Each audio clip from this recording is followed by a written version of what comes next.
Hello, അങ്ങനത്തെ നമ്മൾ name ബോർഡിൻ്റെ സെക്കൻഡ് പാർട്ടാണ് കേട്ടോ നമ്മൾ ഇടാൻ പോകുന്നത്. ആദ്യ പാർട്ടിൽ നെയിം ബോർഡിൻ്റെ ഫ്രെയിം എങ്ങനെ അടിച്ചിരുന്നത്, അതെങ്ങനെ സെറ്റ് ചെയ്തതെന്നൊക്കെ ഉള്ളത് നമ്മൾ ഒരു വീഡിയോ ആക്കി ഇട്ടിരുന്നു.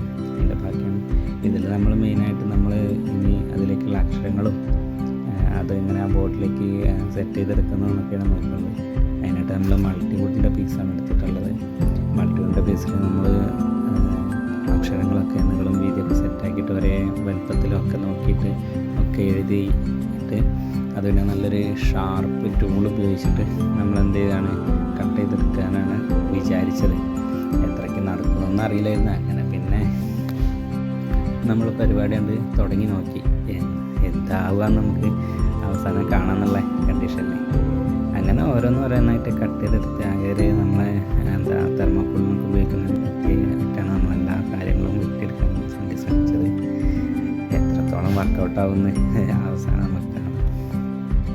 ഏതായാലും ഓരോ പീസുകളായിട്ട് ഞാൻ ഇങ്ങനെ കട്ട് ചെയ്തെടുത്ത് അതിലിടയ്ക്ക് എൻ്റെ അടുത്ത് ഒരു അക്ഷരം പൊട്ടിപ്പോയി. പിന്നെ അത് വുഡ്ഫില്ലൊക്കെ ഉപയോഗിച്ച് സെറ്റാക്കിയിട്ട് അവസാനം ഇതേ ഒരു രീതിയിലേക്കാണ് നമുക്ക് എത്തിയത്. ഇനി നമുക്ക് നമ്മളെ പഴയ ബോർഡിലേക്ക് ഇത് സെറ്റ് ചെയ്യുന്നതാണ്. ഒരു എന്താ പറയുക, സൈഡിൽ വയ്ക്കണോ സെൻറ്ററിൽ വയ്ക്കണോ എന്നുള്ളൊരു സംശയത്തിൻ്റെ പേരിൽ അങ്ങനെ നോക്കി ഇങ്ങനെ ഒന്ന് നോക്കി ആദ്യം വെച്ച് നോക്കി.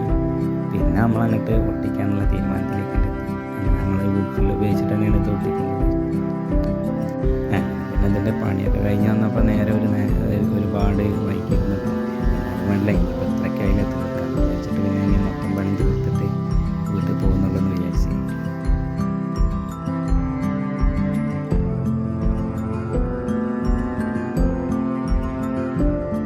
അങ്ങനെ നമ്മൾ ഒരു വിധത്തിൽ അത് സെറ്റാക്കി എടുത്ത് ഏതായാലും ഇതിൻ്റെ ഒരു ഫൈനൽ ഔട്ട്ലുക്ക് എന്ന് പറഞ്ഞാൽ എന്താണെന്ന് അതിനെ കണ്ടു നോക്കി എങ്ങനെ ഉണ്ടെന്നൊന്നും പറയണം.